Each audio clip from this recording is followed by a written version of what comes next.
No sé si ya vamos a comenzar a grabar o falta. ¿Ya estamos? Ahora sí, ok. Es que como no la vi, dije, ¿dónde está? Estaba atrás de la columna. Ok, entonces, recuerde, estamos en las parábolas de Jesús. Estamos en nuestro tema 7. Tema 7. La gran cena con Jesús. La gran cena con Jesús. 7, recuerda. El 7 representa en la Biblia plenitud, madurez. Cuando se habla de perfección,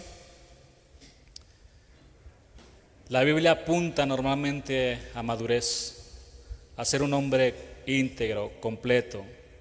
Entonces, ¿cuántos de ustedes ya quieren madurar? ¿Ya quieren crecer? Yo sí. Tenemos que seguir avanzando, porque la senda del justo es como la luz de la aurora, hasta que el día es perfecto, dice la palabra. Entonces, abra su Biblia en el Evangelio según San Lucas, capítulo 14, y vamos a leer 2 versículos aquí.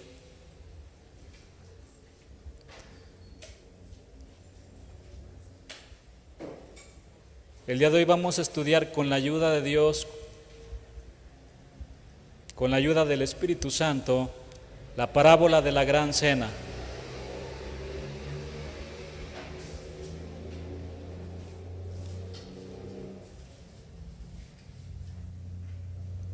La gran cena con Jesús.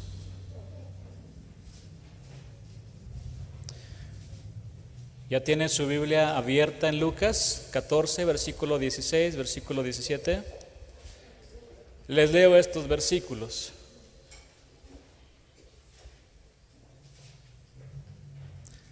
Entonces Jesús le dijo: un hombre hizo una gran cena y convidó a muchos, invitó a muchos.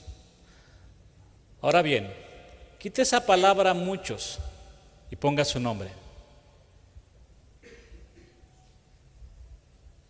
para apropiarnos más de esta enseñanza. Y a la hora de la cena envió a su siervo a decir a los convidados: venid, que ya todo está preparado. Bienaventurados los que son llamados a la cena del Cordero de Dios. Vamos a orar. Señor, gracias te damos porque estamos aquí. Te pedimos que nos hables con el poder de tu palabra que cambia nuestras vidas. La ley de Jehová es perfecta, que convierte, que transforma el alma. Tu palabra tiene poder para también sanar a cada uno de nosotros y para salvar al peor de los pecadores. Pedimos que nos hables en este día en el nombre de Jesús. Amén. La gran cena con Jesús. Un capítulo anterior, en el capítulo 13, vemos a los enemigos acérrimos del Señor Jesús, los fariseos, quienes le dijeron: sal y vete de aquí, Jesús, porque Herodes quiere matarte. ¿Cuál Herodes? Herodes Antipas. No hay que confundirlo con Herodes el Grande, cuyo reino estaba durante el nacimiento de Jesús. Hay una dinastía.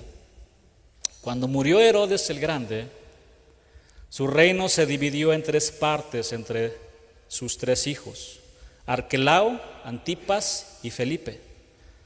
Antipas asumió el nombre dinástico de Herodes cuando comenzó a reinar sobre Galilea y Perea. Marcos lo describe como rey, pero en realidad nunca lo fue, aunque siempre aspiró a tener el título que había llevado su padre. El Evangelio de Marcos usa la palabra rey en el sentido en que se le conocía así popularmente, porque su título oficial era tetrarca, como lo menciona el Evangelio de Mateo. Este rey Herodes Antipas fue el que le mandó cortar la cabeza a Juan el Bautista. Jesús, el rey Herodes, quiere matarte como lo hizo con tu primo, le dijeron los fariseos al Señor Jesús. Mire, hermano, es demasiado interesante que el asesinato de Juan el Bautista sucedió en una cena durante la fiesta del cumpleaños de Herodes Antipas. Dice la palabra en Marcos 6:21 que este hombre daba una cena a sus príncipes y tribunos y a los principales de Galilea, a los altos funcionarios de gobierno, a los oficiales del ejército y a los ciudadanos prominentes de Galilea. Era una celebración impresionante. Era su cumpleaños, pues tenía que ser una buena fiesta. Hasta ese momento, Herodes había encarcelado a Juan por causa de Herodías, su mujer, que deseaba intensamente deshacerse de Juan el Bautista. Lo quería matar. Y solo estaba esperando la oportunidad para cumplir su deseo malvado. Pensé que solamente Jezabel era una mujer malvada, pero hay más, ¿no? Marcos 6:19 les leo, pero Herodías le acechaba. Y esta palabra en el griego es muy interesante porque significa guardar rencor. Y deseaba matarle y no podía. Herodes no había matado a Juan porque temía al pueblo, debido a que ellos lo consideraban como un profeta de Dios.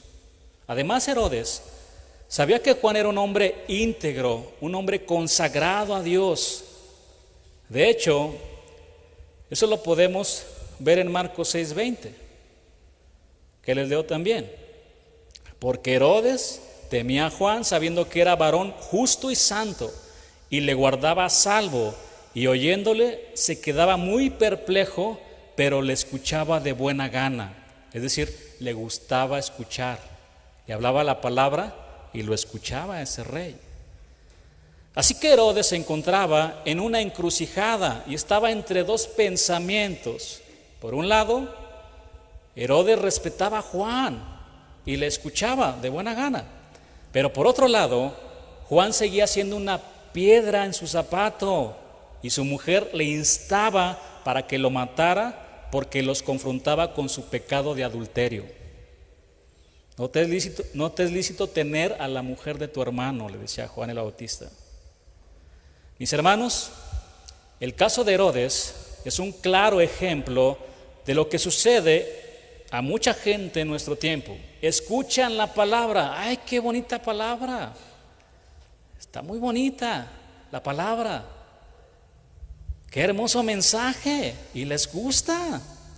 Pero cuando son confrontados con sus pecados, se sienten muy ofendidos porque ellos quieren seguir viviendo la vida loca, living la vida loca. Y como no están dispuestos a dejar esa vida de pecado, ustedes sabrán qué hacen. La palabra dice, pero vino un día oportuno y Herodías seguro pensó, este es el momento, ahora o nunca nos podemos deshacer de Juan el Bautista. De repente, ahí en medio de la fiesta, de esa gran celebración, de esa cena, apareció su hija de Herodías.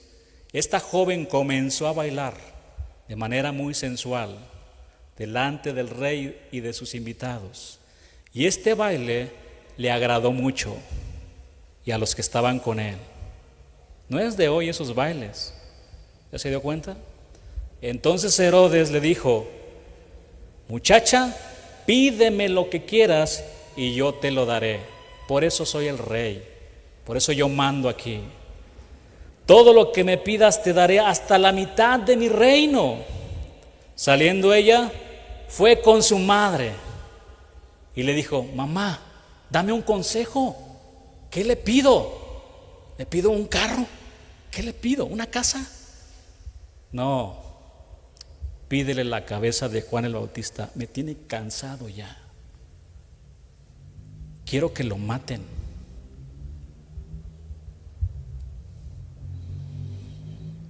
Y el tetrarca Herodes tenía poder, pero aquí lo vemos gobernado por sus propias concupiscencias.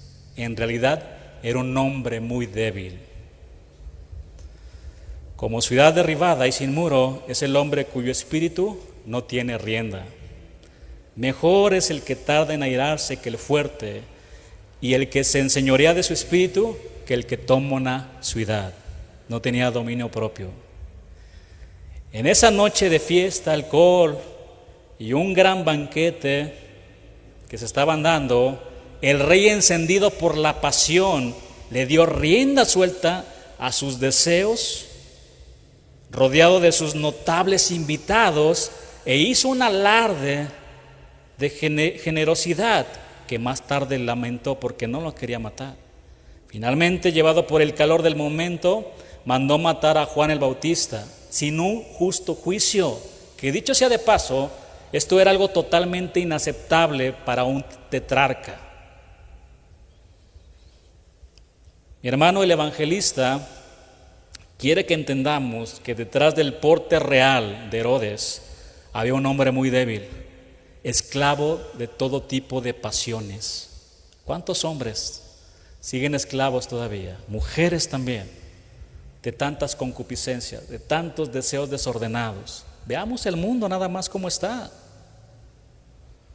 El día de hoy ya en la televisión, antes cómo vestían las mujeres hace 20 años, cómo visten ahora, ¿no? Pero nosotros como hombres tenemos que cuidar nuestra mirada, varones. Nunca culpemos a la mujer. ¿Cuándo ve a este David diciéndole al Señor, es que esa mujer tiene la culpa, ¿para qué abre la ventana? Por eso la vi, además es muy hermosa. Ve el Salmo 51. Él nunca dijo, es que esa mujer. No, dijo, yo contra ti, solo contra ti he pecado, Señor. De inmediato buscamos un culpable, ¿no? Como lo que pasó en el Edén. Adán a Eva la culpó. Eva a la serpiente. Ya nos faltaba que la serpiente le dijera al ratón, ¿no? Imagínese.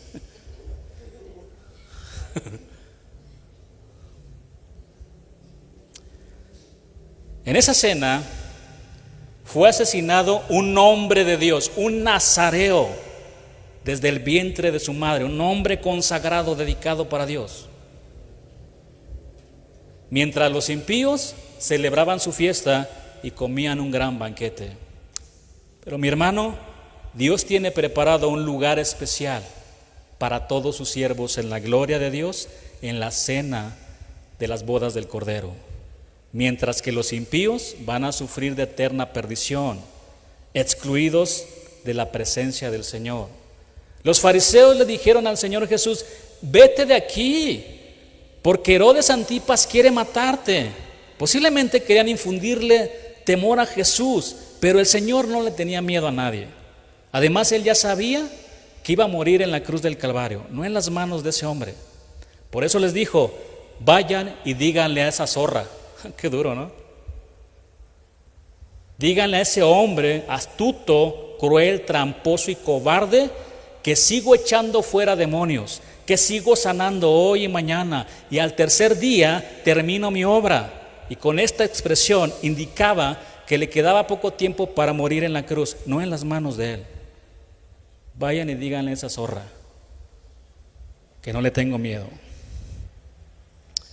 Ya en el capítulo 14 vemos al Señor Jesús en un día de reposo cenando en la casa de un líder de los fariseos.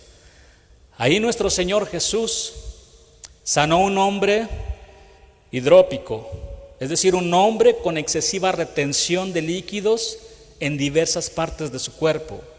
En otra traducción, este versículo que les voy a leer de 14:2 se lee de esta manera: de pronto un hombre que tenía las piernas y los brazos hinchados se paró delante de él. Ahora, si seguimos leyendo, aquí es el contexto, pero en la versión Reina Valera, si usted me acompaña a Lucas 14, versículo 3, porque la mayoría trae esa versión. Mire, es bueno usar diferentes versiones para entender mejor. Aquí el riesgo que se corre únicamente es que le podemos quitar riqueza al texto original.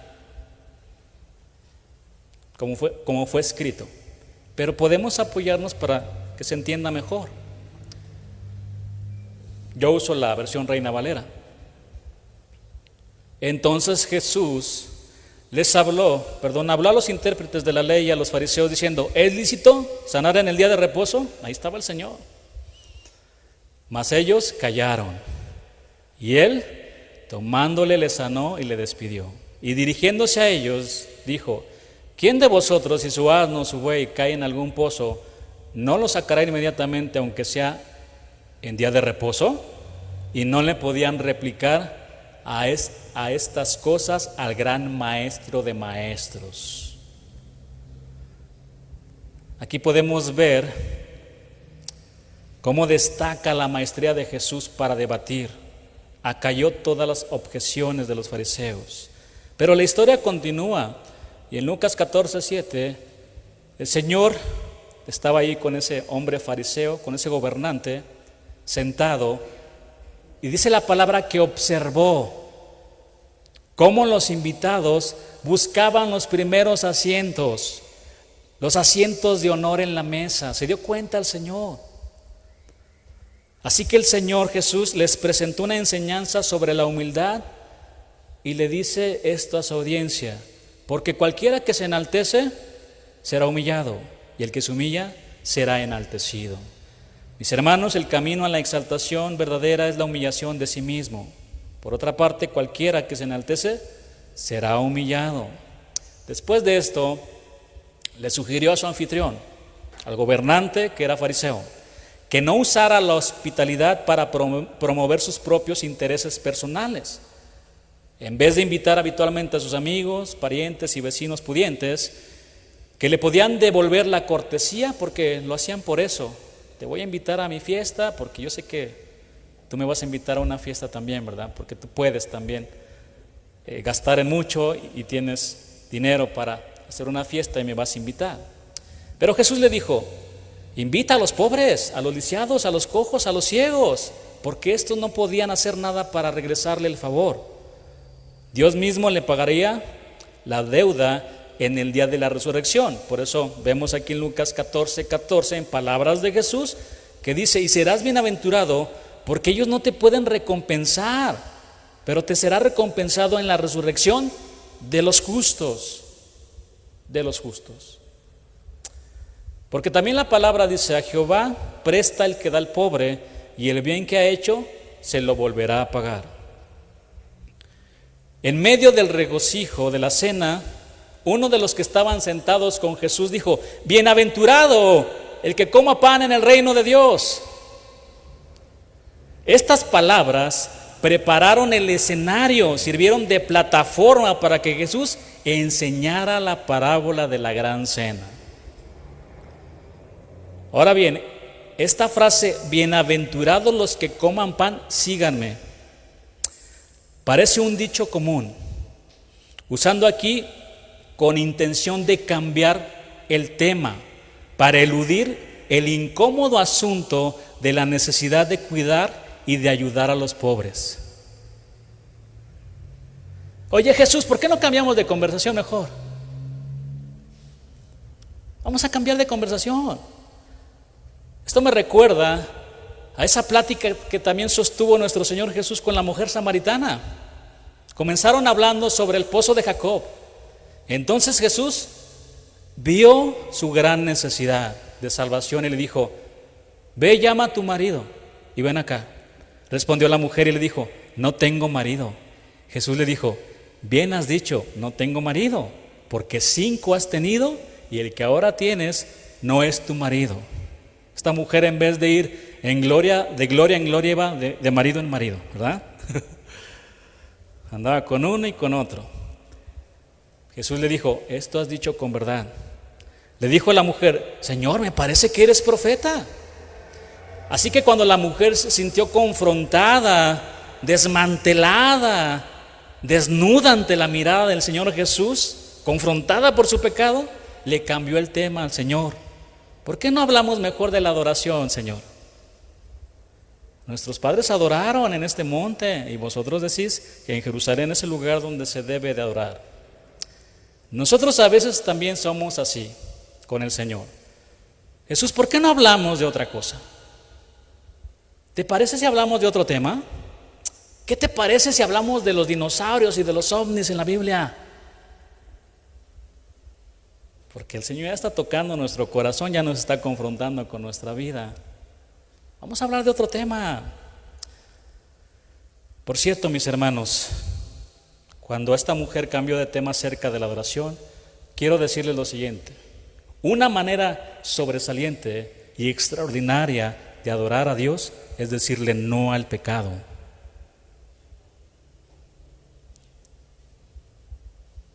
Amarramos nuestra carne, la sujetamos, la clavamos y estamos tentados ahí. No lo voy a hacer, no lo voy a hacer. Y el Señor nos ayuda cuando resistimos al diablo y el diablo huirá. No sea tan sencillo, tan fácil de caer. Así de fácil cayó el rey Herodes porque le danzaron.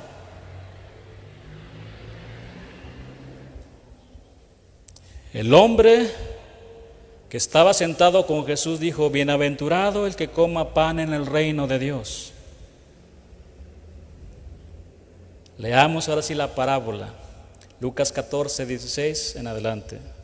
Entonces Jesús le dijo: un hombre hizo una gran cena y convidó a muchos. Ponga su nombre ahí. Y a la hora de la cena envió a su siervo a decir a los convidados: venid, ya todo está preparado, que ya todo está preparado. Y todos a una comenzaron a excusarse. El primero dijo: he comprado una hacienda y necesito ir a verla, te ruego que me excuses. ¿Qué prioridades tenían, verdad, estos hombres?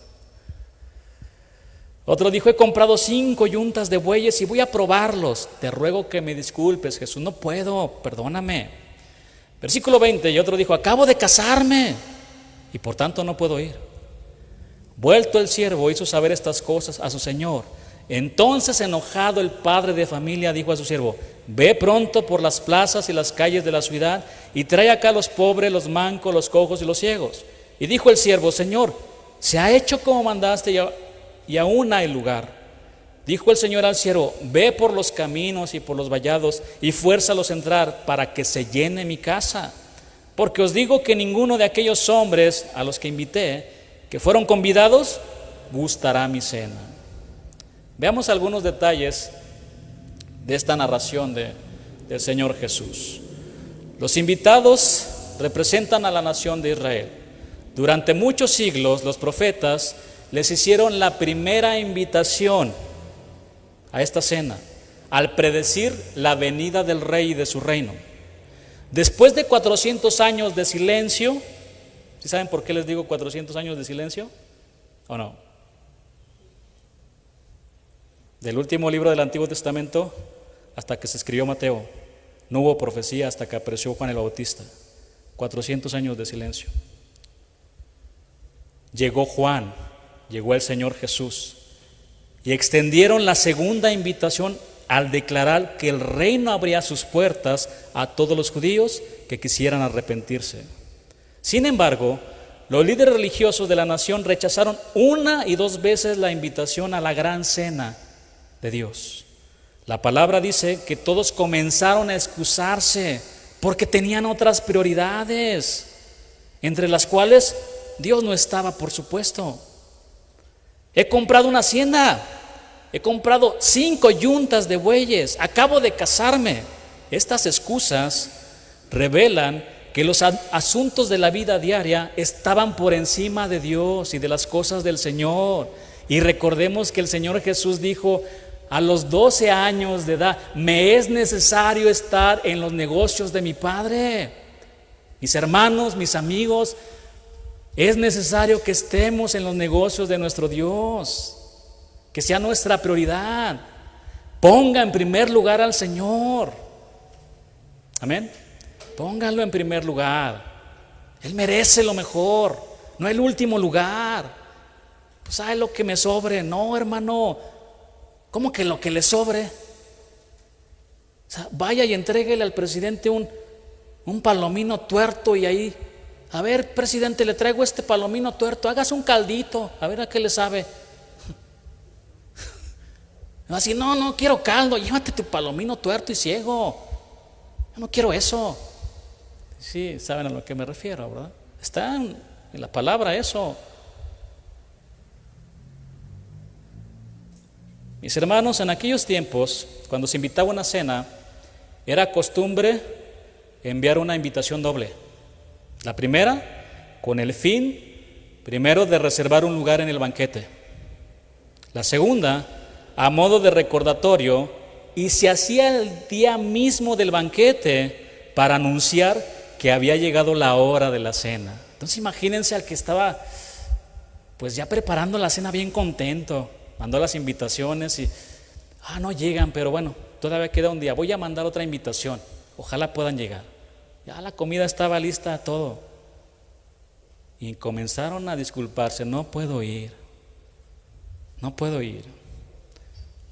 contigo, Jesús, tengo otras cosas que hacer. Mis hermanos, la primera invitación que tenemos es al arrepentimiento. La segunda invitación, diga conmigo, es tener una cena con Jesús. Entiéndase, comunión con el Señor. Fiel es Dios, por el cual fuisteis llamados a la comunión, a su coinonía, a tener compañerismo, a ser amigo de Jesús. Porque es lo que significa esa palabra. Es lo que dice 1 Corintios 1:9, si quiere tomar el versículo o anotarlo. Fiel es Dios, por el cual fuisteis llamados a la comunión con su Hijo Jesucristo nuestro Señor. Ahora vaya conmigo rápidamente a Marcos 3:13 para extraer ahí algunos puntos acerca de lo que el Señor quiere para nosotros, de esta segunda invitación.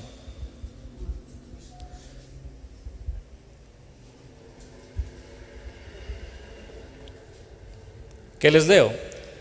Después subió al monte. Cada ocasión que usted vea el monte de Sión, subió al monte, se refiere a la presencia de Dios.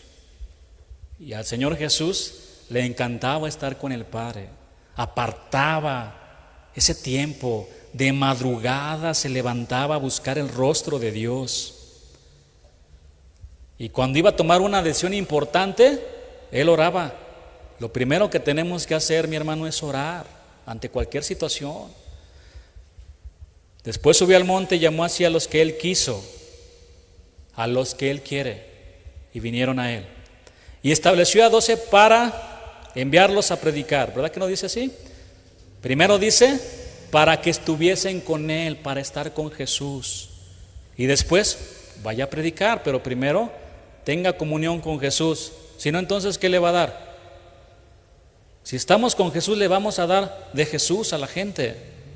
Si no, vamos a estar huecos.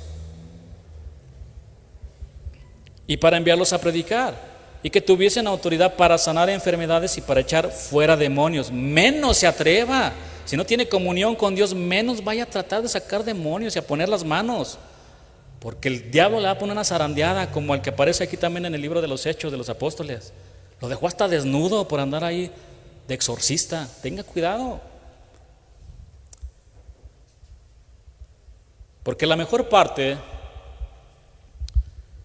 de todo es estar a los pies del Maestro. Marta, dice la palabra, que estaba preocupada en muchos quehaceres. Y así puede pasar dentro de la iglesia si también no cuidamos nuestra relación con Dios. Por allá, por todos lados, limpiando en la alabanza, en todos lados. Tengamos cuidado. Y el Señor, al verla bien estresada, porque le decía a Marta, dile a María que me ayude, por favor. Mira qué floja. No es floja, ha escogido la mejor parte. Está a mis pies escuchándome, porque necesita dirección, necesita de mi ayuda, me está pidiendo un consejo. Pero solo una cosa es necesaria, y María ha escogido la buena parte, la cual no le será quitada, le dijo el Señor Jesús. En las Escrituras también vemos a hombres y mujeres invitando al Señor. a sus casas para comer o cenar. Uno de ellos fue Mateo.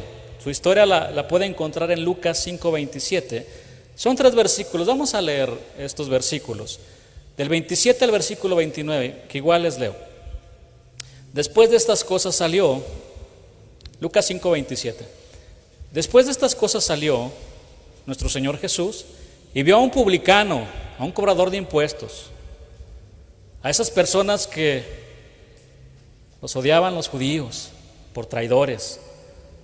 Vio a un publicano llamado Leví, a Mateo, sentado en el banco de los tributos públicos y le dijo: sígueme. Por la historia de Mateo, podemos extraer más información en el hecho de que él estaba a diario ahí sirviendo, y como Jesús ministraba muy cerca de donde él trabajaba, él tenía la oportunidad de ver a Jesús y de escuchar de él. Y entonces lo cautivó el maestro, y cuando pasó cerca de Mateo le dijo: sígueme. Y vea lo que hizo Mateo, y dejándolo todo, se levantó y le siguió. Y en agradecimiento, este hombre le hizo un gran banquete en su casa, como dice el versículo 29. Y Leví hizo un gran banquete en su casa, y había mucha compañía de publicanos y de otros que estaban a la mesa con ellos. Marta, María y Lázaro también le prepararon una cena. Juan 12, versículo 2, que les leo, dice así la palabra: y le hicieron ahí una cena. Marta servía y Lázaro era uno de los que estaban sentados a la mesa con él. Pregunta: ¿y dónde estaba María? Usted lo puede ver un poquito más adelante. María tenía la buena costumbre de siempre estar a los pies del maestro. Y ahí se armó una gran reunión en honor a Jesús. Lázaro estaba sentado ahí con el maestro, Marta servía y María estaba adorando al Señor. En cuanto llegó, rompió su perfume, dándole al Señor Jesús lo mejor. Tomó sus cabellos, los impregnó de ese perfume delicioso y caro, y se fue a los pies del maestro para adorarlo. Ahí estaba María. Escuche, ¿ya notó que el mejor lugar para tener una buena plática con el Señor Jesús es en la mesa, cenando con Él? Las mesas en los tiempos del Señor no son como ahora. En su tiempo ellos usaban tapetes para sentarse, unas tablas para poner las vasijas y los alimentos. Esto hacía que tuvieran una conversación muy cercana. Se podían mirar a los ojos de muy cerca. Ay, por cierto, no tenían celulares. Yo me di ese balazo en el pie. Yo me lo di. O sea, yo no me salvo. A veces tenemos la costumbre de estar comiendo y con el celular en la mesa, como extraños, cada quien ahí en su rollo. Y no importa que esté buscando de la palabra, que normalmente no estamos buscando la palabra, estamos viendo ahí, ¿y cómo quedó Chivas? 2-0, 2-1. Y la mujer por acá, no sé, ¿verdad? Con sus paletitas para pintarse, no sé, digo. Es un ejemplo.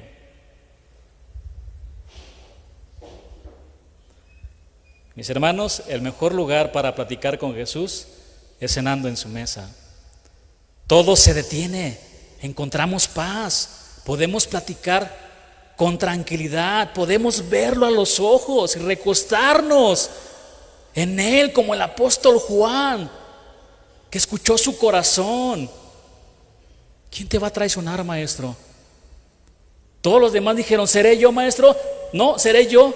Y el único que dijo: ¿quién lo va a hacer? Escuchando el corazón de Jesús. Mi hermano, necesitamos escuchar el corazón de Jesús. ¿Cómo está su comunión? ¿Cómo está su coinonía con el Señor Jesús? Porque estar sentado a la mesa con Jesús nos da reposo, descanso. Y podemos platicarle todo lo que nos agobia, todo, platique con Él todo. Todo ese estrés y toda esa presión se va porque ahí está el príncipe de paz. Toda esa tormenta que lo trae abajo y que lo vuelve a tumbar, se va con una sola palabra del Señor.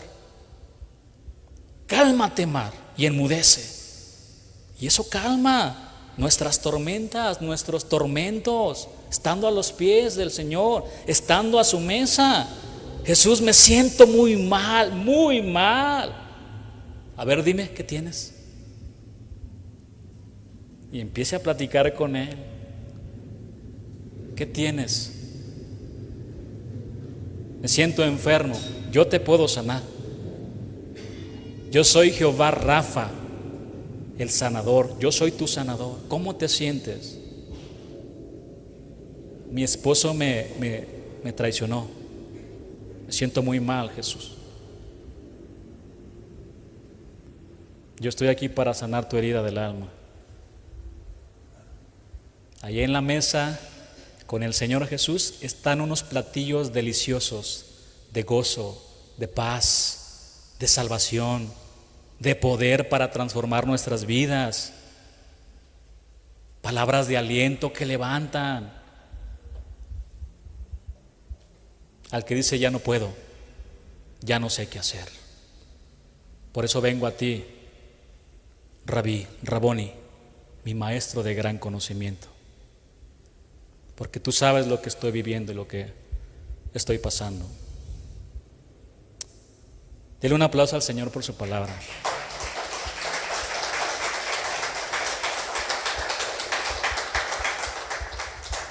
Porque necesitamos las palabras de Jesús todos los días. Apocalipsis 3:20.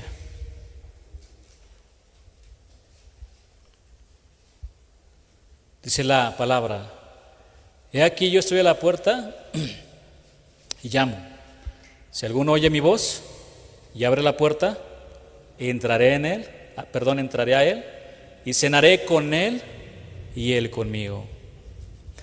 Estas palabras fueron dirigidas a la iglesia, a la Odisea, en el libro de Apocalipsis, Revelaciones, quitar el velo, es lo que significa ese libro. Recorrer el velo. A esta iglesia le dijo el Señor lo siguiente, si usted es rápido para ir a ese libro, que es el último libro, es sencillo. En Apocalipsis 3, versículo 15, le dijo estas palabras: yo conozco tus obras, que ni eres frío ni caliente, ojalá fueses frío o caliente. Versículo 16, pero por cuanto eres tibio y no frío ni caliente, te vomitaré de mi boca. Versículo 17, porque tú dices, yo soy rico y me he enriquecido y de ninguna cosa tengo necesidad, y no sabes que tú eres un desventurado, miserable, pobre, ciego y desnudo. Vean lo que dice el versículo 18, por tanto, te aconsejo que ¿de quién?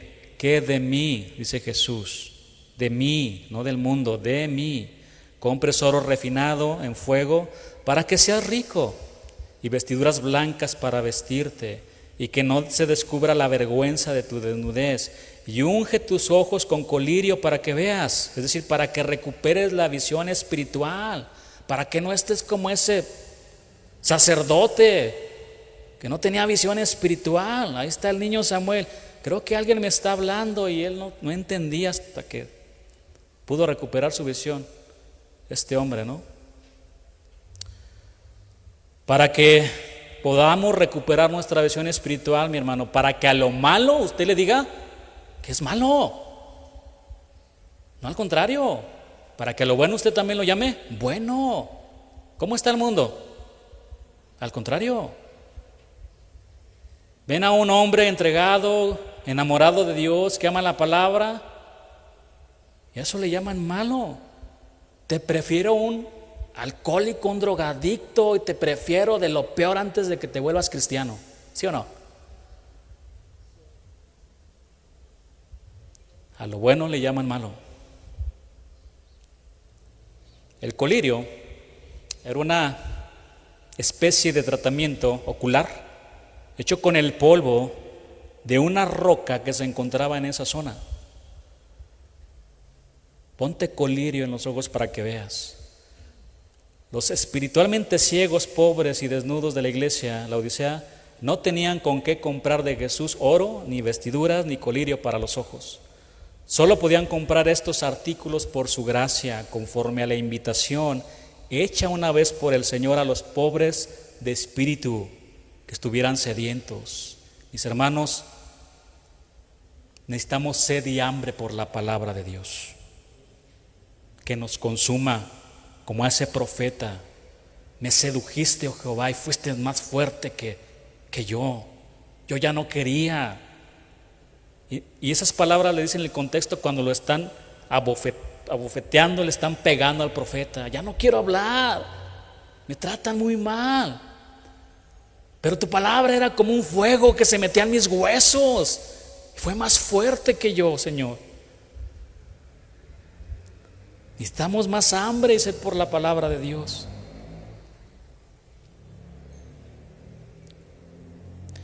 Vamos a seguir en este versículo 19, porque el Señor nos quiere hablar también en toda su palabra. En cada tilde que está en la Biblia nos va a hablar. Así que no os hagáis, dígale a su hermano, no os hagáis que la Virgen te habla.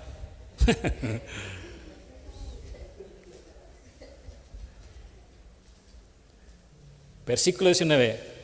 Yo reprendo y castigo, ¿a quiénes? ¿Usted cree que el Señor le ama? Por supuesto, el Señor al que ama, disciplina y azota a todo aquel que recibe por hijo. Es lo que estamos estudiando en el libro de Jonás. Porque le ama. Si usted está mal, el Señor lo va a disciplinar y lo va a azotar. Así como usted azotaba a su hijo, no hace años, ya no creo, ¿verdad? Agarraba la escoba y a ver, volteate. A ver, ven para acá. Ahí van los azotes. Tráiganme el cinto. ¿Cómo eran los padres antes? Con los cintos de cuero. A ver, volteate, ven para acá. No, y el niño corriendo. Se escapaba, ¿verdad?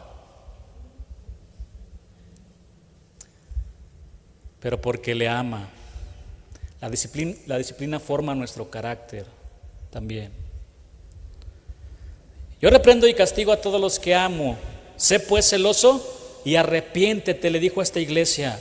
¿Por qué le estaba pidiendo que se arrepintiera? Por lo siguiente, porque me has dejado fuera.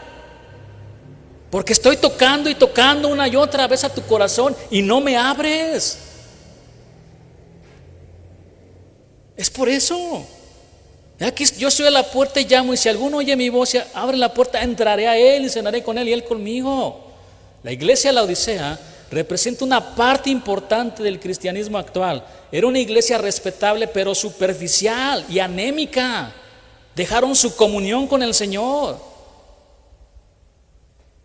Iglesia superficial como muchos cristianos en nuestros días, que solo se emocionan con los deportes, con el cine, con la política, pero no se apasionan por las cosas del Señor o por compartir el evangelio.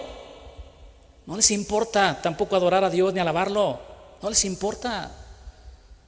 Cristianos que se entregan por completo a los negocios o a los estudios, pero poco o nada a la causa del Señor.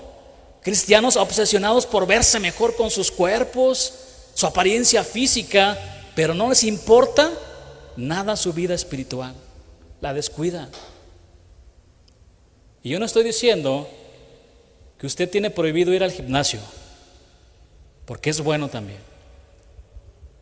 Pero nunca sacrifique lo espiritual por lo material. Nunca lo haga. Cristianos entregados a los placeres de este mundo, que no caminan en santidad.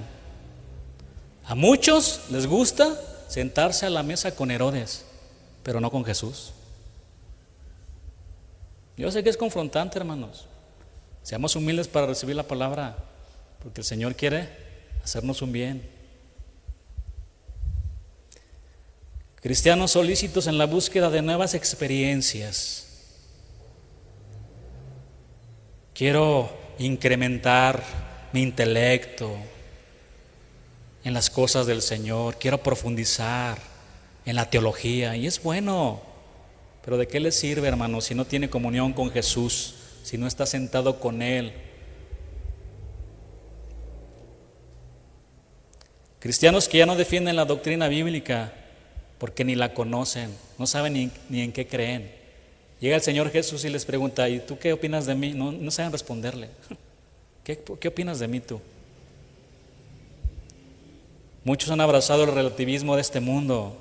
Iglesias con una perfecta organización y atractivos programas que puede funcionar muy bien, pero sin la presencia del Señor. Ahí no está Dios. En resumen, cristianos que han dejado al Señor fuera de sus vidas, no quieren cenar con Jesús. He aquí, yo estoy a la puerta y llamo. Si alguno oye mi voz y abre la puerta, entraré a Él y cenaré con Él y Él conmigo. Hermanos, en aquellos entonces, cuando se hacía una invitación, primera invitación, segunda invitación, y no se acudía, era un insulto para aquel que lo estaba invitando. Era una gran falta de respeto. ¿Cómo usted cree que lo toma el Señor Jesús? En la palabra vemos a sus apóstoles deseando estar con Él. Lucas 24, 29. Mientras usted ve esos versículos, el contexto es el siguiente. 2 de sus discípulos van caminando hacia Emaús, si no me equivoco, una aldea. Van platicando entre ellos de todas las cosas que habían sucedido. Y de repente se acerca el Señor Jesús, el resucitado, y los está escuchando. Y les dice: ¿de qué hablan? ¿A poco no sabes lo que ha pasado de ese hombre, varón, profeta de Dios? Todo lo que ha hecho, ¿no te has dado cuenta? Pero fíjate que escuchamos de unas mujeres que Él resucitó y nos ha llamado la atención todo eso. Incrédulos, tardos para creer lo que dicen las profecías, los reprendió el Señor Jesús. Y como que Él hacía que iba de lejos, que se apartaba. Ese es el contexto de lo que vamos a leer. Lucas 24, 29. Mas ellos le obligaron a quedarse diciendo, ¿qué le decían? Quédate con nosotros. Dígale usted al Señor, quédate conmigo, Jesús. Tú prometiste estar conmigo todos los días hasta el fin del mundo. Quédate conmigo. Porque se hace tarde y el día ya ha declinado. Entró pues a quedarse con ellos. Y aconteció que estando, sentado con ellos, ¿dónde? A la mesa, tomó el pan y lo bendijo, lo partió y les dio. Comunión, coinonía, estando a la mesa con Jesús. Entonces les fueron abiertos los ojos, todo ese estupor que tenían, y le reconocieron, mas Él desapareció de su vista. Y se decían el uno al otro, ¿no ardía nuestro corazón en nosotros mientras nos hablaba en el camino y cuando nos abría las Escrituras? Ardiendo el corazón porque Jesús les estaba dando la palabra, las Escrituras, les abría la palabra. Quédate más tiempo con nosotros, Jesús. En el Evangelio de Lucas vemos también a la gente buscando al Señor, deseando que nunca se fuera de donde ellos vivían. Les leo 2 versículos, Lucas 4:42 y versículo 43. Cuando ya era de día, salió y se fue a un lugar desierto para buscar al Señor, al Padre. Y la gente le buscaba, y llegando a donde estaba, le detenían. ¿Para qué? ¿No se fuera? de ellos. Pero él les dijo: es necesario que también a otras ciudades anuncie el evangelio del reino de Dios, porque para esto he sido enviado. Pero hay otra historia totalmente diferente y opuesta en el evangelio de Marcos. El Señor Jesús, después de darle una serie de parábolas impresionantes que estamos estudiando, ahí en ese libro de Marcos les da la parábola de la semilla de mostaza y le está enseñando acerca de la fe. Confíen en mí en todo tiempo. No, pues estaban contentos, así como ustedes, recibiendo la palabra, contentos, llenándose de la palabra. Le dijo: ¿qué creen? Es tiempo de poner en práctica lo que están aprendiendo. Pasemos al otro lado. Pues pasemos, Jesús. Se subieron al barco y se levantó una tempestad que casi los mataba. Y nuestro Señor Jesús dormido, tranquilo y en paz. Vieron que se metían las olas y que se ahogaban, el agua les pegaba por todos lados. Jesús, despierta. ¿No estás viendo que nos vamos a morir todos? Despierta. Hombres de poca fe. ¿Dónde quedó la enseñanza que les di? Pero esperen, les dije: pasemos al otro lado. Esto apenas comienza, se va a poner sabroso esto. ¿Saben por qué les decía pasemos al otro lado? Porque el Señor Jesús ya tenía en mente liberar a un endemoniado. Ahora vamos a enfrentarnos a un endemoniado. Y ahí se levanta ese hombre que era fuerte, que nadie lo podía atar, y se pegaba y sufría mucho con piedras y se lastimaba bastante. Y llega el Señor Jesús. Pues no que eras muy bravo, muy feroz. Se le postra: ¿qué tienes contra mí, Hijo de Dios, el Santo? Tú eres el Santo de Dios. Este hombre tenía muchos demonios, una legión. Más de 1000 demonios. Este hombre le dice al Señor, los demonios que tenían también dentro de él, ¿no? Mejor dicho: permítenos ir a ese hato de cerdos. Y el Señor le permitió: vayan ahí. Y el Señor liberó a ese hombre. Todos los demonios se fueron a esos cerdos y se fueron a un despeñadero. El hombre quedó liberado. Ahí no acaba la historia. Toda la ciudad de Gadara salió y le dijo a Jesús, le rogó que se fuera de ahí. Aquí no te queremos, Jesús, aquí no eres bienvenido. En mi matrimonio no eres bienvenido. Vete, yo puedo solo, Jesús. En este problema que tengo, no eres bienvenido. Vean el lado opuesto. Unos lo buscaban y querían que se quedara con él, con ellos. Y otro pueblo que en vez de ir a adorar a Dios, porque dice la palabra que salió a su encuentro, fueron con Jesús y le dijeron: lárgate de aquí, Jesús, no te quiero. ¿Saben por qué o no? En primer lugar, ¿qué hacía esa tribu alimentando cerdos? Si tienen prohibido comer cerdos. Segundo lugar, ya lo expliqué, mucho dinero ahí va. Nos estás dejando en la pobreza, Jesús, vete de aquí. Le rogaron que se fuera de sus contornos. Lea la palabra, ahí está en Marcos y en Mateo. Y esa palabra que usaron para rogarle que se fuera es paracaleo, que significa, muy interesante, orar y exigir. Miren nomás, ¿no? Qué interesante. Los cristianos no saben orar el día de hoy. Hoy le exigen a Dios: hazme rico. Yo no acepto un no de ti, quiero un sí y amén, ¿verdad? Le decimos. No sabemos orar. Esto era un directo rechazo a Jesús.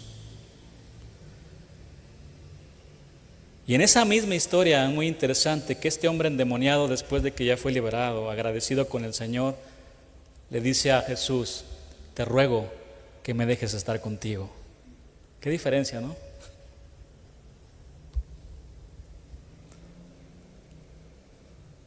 Al ver el padre de familia que rechazaron la invitación, dice la palabra que el padre se enojó. Entonces, enojado el padre de familia, ¿quién no se va a enojar? Ya tenía todo preparado. Dijo a su siervo: ve pronto por las plazas y las calles de la ciudad y trae acá a los pobres, a los mancos, los cojos y los ciegos, es decir, a la gente más despreciada por los judíos. Y dijo el siervo: Señor, se ha hecho como mandaste y aún hay lugar. Dijo el Señor al siervo: ve por los caminos y por los vallados y fuérzalos a entrar para que se llene mi casa. Porque os digo que ninguno de aquellos hombres que fueron invitados, que fueron convidados, gustará mi cena.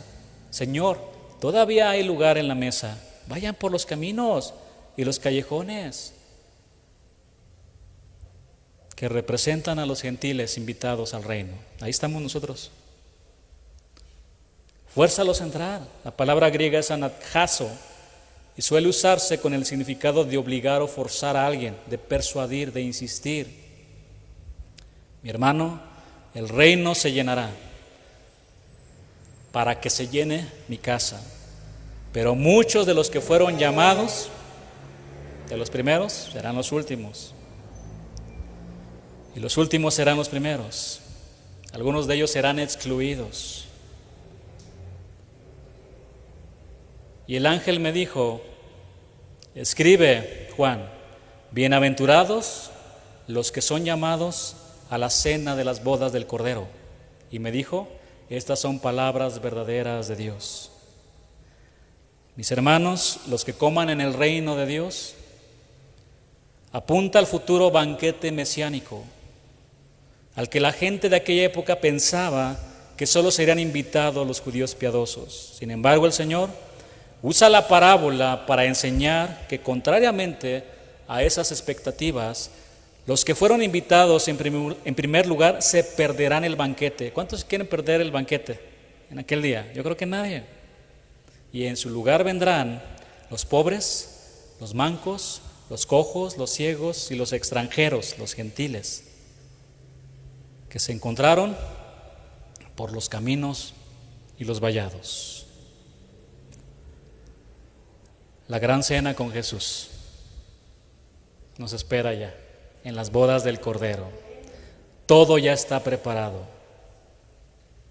¿Cómo están sus vestiduras para presentarse a esas bodas?